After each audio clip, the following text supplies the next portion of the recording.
ഏറ്റവും വിശ്വസ്തതയും കാര്യപ്രാപ്തി തെളിയിച്ചതുമായ PSLV rocket തുടർച്ചയായി പരാജയപ്പെട്ടതിന് പിന്നിൽ ISROയിലെ മലയാളിയല്ലാത്ത ഉന്നതനെന്ന് സൂചന നൽകുന്ന ഞെട്ടിക്കുന്ന വിവരങ്ങളാണ് ഇപ്പോൾ പുറത്തുവരുന്നത്. സാമ്പത്തിക താൽപര്യമാണോ അട്ടിമറിയാണോ എന്ന് കേന്ദ്ര സർക്കാർ അന്വേഷിക്കുകയാണ്. ഇതുകൊണ്ടാണ് ISROയ്ക്ക് വിക്ഷേപണാനുമതി തൽക്കാലം നൽകാത്തത്. കഴിഞ്ഞ വർഷം മെയ് 18 PSLV C-61 വിക്ഷേപണ പരാജയത്തിന്റെ കാരണങ്ങൾ വസ്തുതാന്വേഷണ സമിതി കണ്ടെത്തിയിരുന്നു. അത് പരിഹരിക്കാനുള്ള ശുപാർശകളും നൽകി. എന്നാൽ സമിതിയുടെ ശുപാർശകൾ കേരളത്തിന്റെ അയൽ സംസ്ഥാനക്കാരനായ ഈ ശാസ്ത്രജ്ഞൻ തിരുത്തിയെന്നാണ് അറിയുന്നത്. ഇതോടെയാണ് ഇക്കൊല്ലം ജനുവരിയിലെ ദൗത്യവും പരാജയപ്പെട്ടത്. ബഹിരാകാശ മേഖലയിൽ സ്വകാര്യ സ്ഥാപനങ്ങൾക്ക് പ്രവേശനം അനുവദിച്ചതോടെ വൻ വ്യവസായ ഗ്രൂപ്പുകൾ രംഗത്തുണ്ട്. വിക്ഷേപണ നിർമ്മാണ രംഗത്ത് വൻ കുതിപ്പ് നേടിയ പല സ്ഥാപനങ്ങൾക്കും പിന്നിൽ വിദേശ നിക്ഷേപകരുമുണ്ട്. സ്വകാര്യ സംരംഭകരുടെ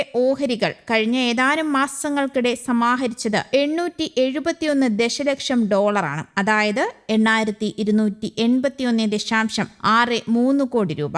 ISROയിൽ നിന്ന് കൂട്ടത്തോടെ രാജിവെച്ച വിദഗ്ധർ ഇത്തരം സ്ഥാപനങ്ങളിലാണ് ചേർന്നത്. രാജ്യം വികസിപ്പിച്ച സുപ്രധാന വിവരങ്ങളും സൗകര്യങ്ങളും ഈ സ്വകാര്യ സ്ഥാപനങ്ങൾക്ക് ഇതോടെ സ്വന്തമാക്കാനുമായി. ISROയെ ദുർബലമാക്കാനുള്ള ശ്രമത്തിന് പിന്നിൽ വിദേശ ശക്തികളുടെ കൈകളുണ്ടോ എന്നും കേന്ദ്രം ഇപ്പോൾ പരിശോധിക്കുന്നുണ്ട്. ISROയുടെ 2 ഉപഗ്രഹ വിക്ഷേപണങ്ങൾക്ക് ആദ്യമായി കേന്ദ്ര സർക്കാർ അനുമതി നൽകാതെ ഇരുന്നത് വൻ വാർത്തയായിരുന്നു.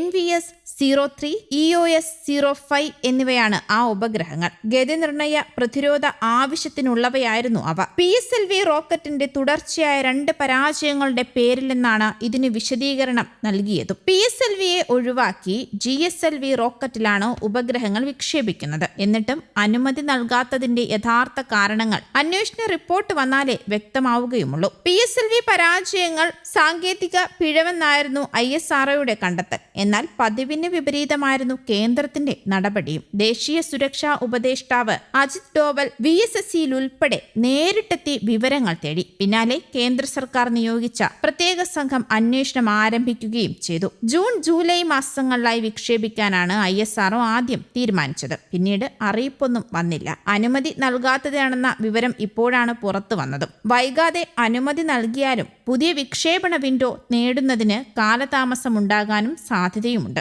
കഴിഞ്ഞ വർഷം മെയ് 18 ഈ വർഷം ജനുവരി 12 ദൗത്യങ്ങൾ പരാജയപ്പെട്ടത്. PSLV പരാജയത്തിന്റെ പേരിൽ GSLVക്ക് അനുമതി നൽകാത്തത് നീതിയല്ലെന്നാണ് ISRO ശാസ്ത്രജ്ഞരുടെ നിലപാടും. വിക്ഷേപണത്തിനായി ഒരുക്കി വെച്ചിരിക്കുന്നത് 7 റോക്കറ്റുകളാണ്. ഈ വർഷം 3 കാർഡോസാറ്റ് പരമ്പര ഉപഗ്രഹങ്ങളും GSAT-1Aയും ഗഗൻയാൻ ടെസ്റ്റ് വിക്ഷേപണവും ഷെഡ്യൂൾ ചെയ്തിരുന്നു. അടുത്ത മാസത്തേക്കാണ് ഗഗൻയാൻ ടെസ്റ്റ്, EOS-05 എന്നിവ വീണ്ടും ഷെഡ്യൂൾ ചെയ്തത്. കേന്ദ്ര അനുമതി കിട്ടാത്തതിനാൽ ഗഗൻയാൻ ഷെഡ്യൂൾ പിൻവലിക്കുകയും ചെയ്തു. 7 റോക്കറ്റുകളാണ് ശ്രീഹരിക്കോട്ടയിൽ അസംബ്ലിംഗിന് തയ്യാറാക്കി വെച്ചിരിക്കുന്നത്. ആദ്യമായാണ് ഇത്തരം ഒരു സാഹചര്യം ഉടലെടുക്കുന്നത്. കഴിഞ്ഞ വർഷം മുതലാണ് വിക്ഷേപണത്തിന് കേന്ദ്ര സർക്കാരിന്റെ അനുമതി വേണമെന്ന വ്യവസ്ഥ കൊണ്ടുവന്നത്. അതിനു മുൻപ് വിക്ഷേപണ ദിനം ISRO നിശ്ചയിച്ച് കേന്ദ്രത്തിന് വിവരം കൈമാറുന്ന രീതിയായിരുന്നു തുടർന്ന് പോയിക്കൊണ്ടേയിരുന്നത്. എന്തായാലും ബഹിരാകാശ സ്വപ്നങ്ങൾക്ക് ചിറകു നൽകുന്ന ISRO ഇപ്പോൾ ഒരു നിർണായക ഘട്ടത്തിലൂടെയാണ് കടന്നു പോകുന്നത്. പരാജയങ്ങൾ ഒരു ശാസ്ത്ര ഏജൻസിയെ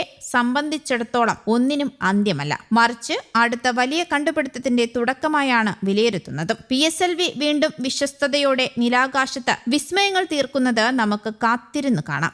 ന്യൂസ് ഡെസ്ക്, കേരള കൗമുദി.